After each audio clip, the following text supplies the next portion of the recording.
All right, welcome back, everyone. You can call us here during this segment at 615-737-7767. We'll be glad to answer some questions for you. Till then, until the phone lines start coming in, I want to talk because I've had a lot of questions here this week from a lot of people. They're having some tough times out there in the turkey woods. Some are having tough times, some aren't. I mean, it's all according to where you're going and what's going on. But cool nights, warmer days, then it's cool nights again, and then the rain showers at night, rain showers middle of the day, is all affecting all the turkey woods, the spring turkey woods. Now, fishing also. Yes, it affects everything. Yeah.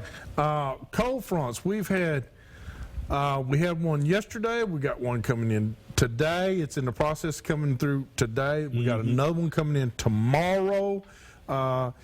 Cold fronts coming through. My birds that I see like to get in places where it's a little warmer. It can be they're roosting up against creeks, roosting up against ponds, huge ponds, or roosting up against lakes or rivers. Because the water. Because the water, it takes so Yeah. much more to change that water temperature than it does atmospheric temperature.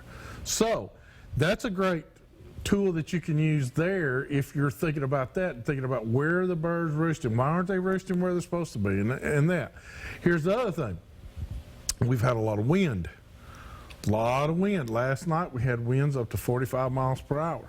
Most of your birds are going to be where they feel more comfortable, and that's going to be closer to the cedars. You got to think like we would. I mean, where would you feel more comfortable being? In a cedar, because it's green, it has more blockage of wind, it's going to keep that, and they're going to be on the side of ridges. You think nature allows them the knowledge?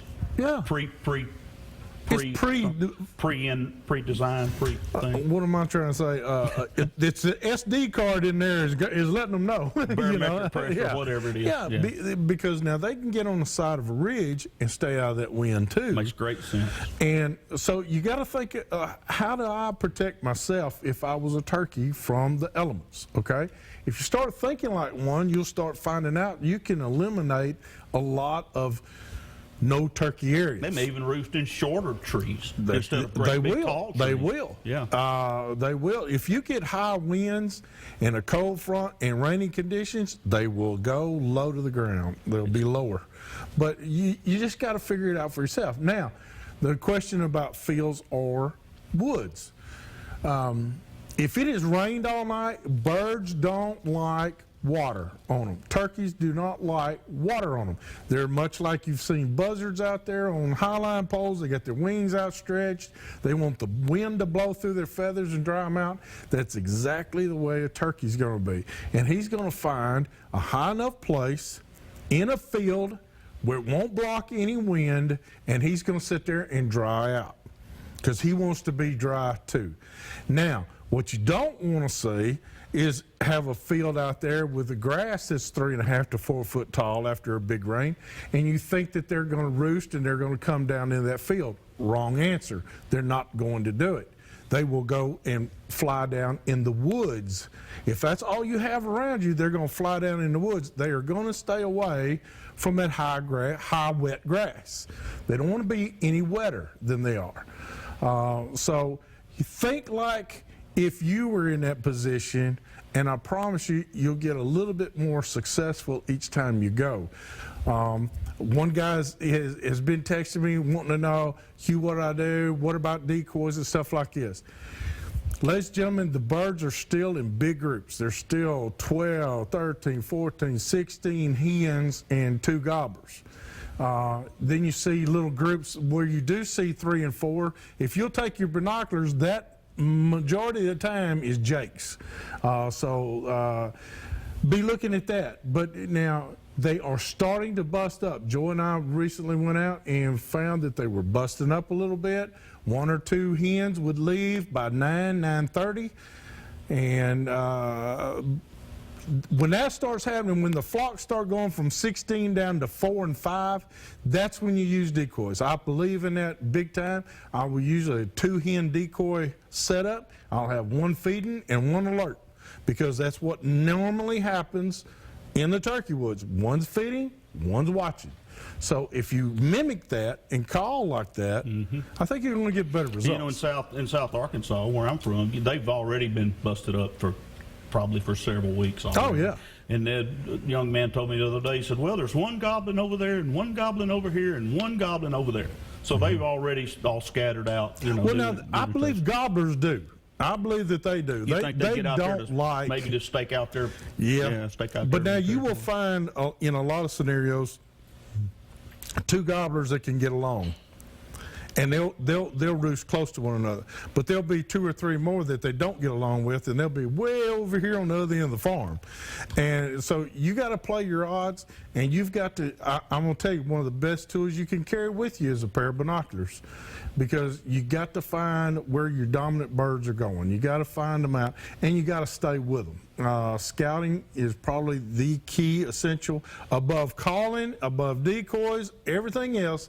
If you know what their game plan is from the time their feet hit the ground till they go back up on roost, you have got them beat. I promise you. You don't even have to make a call. that and knowing the lay of the land. Don't even have to make a call if you know agree. that kind of. I agree. I You agree. can just sit there You and know where they're going to be. waylay them when they come through. Yeah. But calling is what I think is the fun part of turkey hunting. I tell, you know, when I'm somebody to tell them, you know, but when I tell young people all the time, I said, get familiar with that call. Don't Yeah. be out there in the woods not knowing what you're doing. Don't let that be the first No, time. let it be like an extension of yourself. That's right. Don't have that a guessing thing when you go into the field. Then you can hunt. That's right. Yeah, don't spend your time in practice and do your work. And I believe that if and I don't put any age restriction on kids as far as learning how, because my goodness, I've seen 4 and 5 year olds that could call a bird in. Sure. But it takes that practice at home. Got to practice. And it doesn't have to be in the kitchen with mama driving her nuts. It could be outside. You can make the dogs bay, but just be practicing a little bit. Get familiar with the call. I thought everybody could do it. Little did I know. I mean, I can really kiki on a call, on a slate call. I can do it on that petrified wood. And I had a guy told me years ago, he said, I didn't even know you could do that on one of those. Yeah. What did I notice? I mean, you know, I'm I not know. a turkey hunting expert. I'm a Hey, carpenter. we got some calls coming in. We got, on one is Mike. Mike, how can we help you tonight? Mike? Mike's not there. How about 2? James, how can we help you tonight? Hey, buddy, how's it going tonight? We're doing great. I got a question. Okay. Y'all popped some big bass fishers, but I'm looking for some good catfish holes around Nashville, somewhere around there. You know anybody? I mean, know anywhere where I might go? Yeah, but I'm not going to let her talk to you right now because she's telling everybody on Facebook she did this to me. Joy tells the story of catfishing is always good below Old Hickory Dam. Okay. And she's right. They do like fresh food all the time, so when they're generating or when they got the spillways open, that's like opening the buffet line, you know, at your Shad run by the millions. Yeah, at your local smorgasbord, because that's what catfish know, and that's what they know. That's the dinner bell. That's always a great place. But then right now, man, I'm gonna tell you something. They're looking for the catfish are not yet ready to spawn. They're not ready, but they're feeding up. So if you can find a shelf or something in 10 to 12 foot of water, where it might make from a 4 or 5 foot jump down to 12 foot, and then at the edge of it be the river channel, you have found yourself a hunting hole. Stay in that 10 and 12, and I highly recommend using skipjack. That's one of my favorite things in the whole wide world to use because it's naturally oily and it attracts catfish from a long ways away. They can actually smell a skipjack a mile away in the water. Wow. Skipjack? Yes, skipjack. And you can catch those below the dams, whether it be below Cheatham or Old Hickory or Sentinel Hill, wherever. You can catch skipjack by using, you get up in the boils and you can use those sabiki rigs or what they call piscatory rigs. They're usually 5 little hair baits with little bitty hooks. and you just throw them out there and you just bump it. You just bumping it, and those skipjack can't stand that. And you get 3 and 4. I've brought them in 3 and 4 at a time, but then we take and just cut them up and use that for bait. And I promise you, you'll have success. Okay. Okay. Man, I appreciate it. I'll call back and let you know how it goes. Send us some pictures. That's all we ask. There you go. And call us when the fish fry starts. Thank you so much. And we got, who's this? Justin? Justin, how can we help you tonight? Hello? What'd you say? How can we help you tonight? Do you know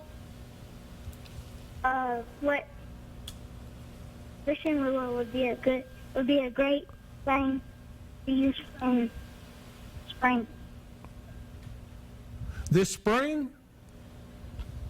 Are you saying what fishing lure would be great for this spring? Dustin? Hello? Yes. Are you talking about for bass, or are you talking about for crappie, or what are you talking about? Bluegill? For bass. I can't hear you. For bass. Bass? For bass. Oh, okay. I'll tell you what, right now, I'd be using soft plastics. You can use a crawfish is always a good thing. A soft plastic that looks like a crawfish, that's always great, because the bass right now are in about 2 and 3 foot to 4 foot of water. They are on bed. Crawfish is an enemy, but it's also protein. They'll hit a lizard. They'll hit a lizard. You're right. A lizard's good. Just really slow it down. Give them an opportunity to see what it is, and they will attack it. I promise. And then later, I would start using a crankbait that looks like a bluegill, or a chatterbait that looks like a bluegill, or a spinnerbait that right, looks like the brim will be anything on that looks it, like yeah, because yeah, bluegill are yeah. going to come in there and feed on the fry. Yep. After the bass have laid the eggs. So right now, soft plastics, crawfish, worms, lizards, something like that would work great right now. But in a couple of weeks, I'd be using a crankbait. Okay? Okay. Thank you, sir, for the call. All right. Great calls there. Young Good fisherman job. getting ready. Young fisherman. All right. We got our tip of the week coming up. Let's go to our tip of the week board. And it is being sponsored by Davidson County Farmers Co-op. Now, let me tell you something, ladies and gentlemen. If you got any kind of farming needs, whether it be you got your 6 chickens and a rooster out there in your backyard, or whether you got 75 head of cattle and 33 horses, Co-op is your friend. I promise you. Go out there. Scott will take care of you out there at Davidson County Farmers Co-op. Those guys and gals know what they're talking about. Okay? This week's tip is, ladies and gentlemen, you have got to, right now, you've got to do more scouting and find out what for turkeys, you got to find out what their demeanor is now. It changes daily. From last weekend to this weekend, I promise you, ladies and gentlemen, they've changed. You may not realize that. You've also got to start, Joy and I went out and saw, in less than 2 minutes, we saw a bobcat and a coyote cross paths. On film. We got it on film, but they actually crossed paths, and the turkeys were just silent because the turkeys knew they were there. Sure. And so you got to know what's going on the property that you're hunting, and you got to know what the birds are doing. So my tip is scout, scout, scout. And somebody said, Hugh, what's the best time to go out there? From 30 minutes before daylight till sunset. That's the best time to go. Because they don't rest. They are active all day long. So go out there and have yourself a good time. Hey, we're going to take a quick break. When we come back, Joy has made a recipe that is white. It's chicken, or it tastes like chicken, and it left a trail all the way from the car. Sure did. So we'll be right back with more Southern Woods Waters.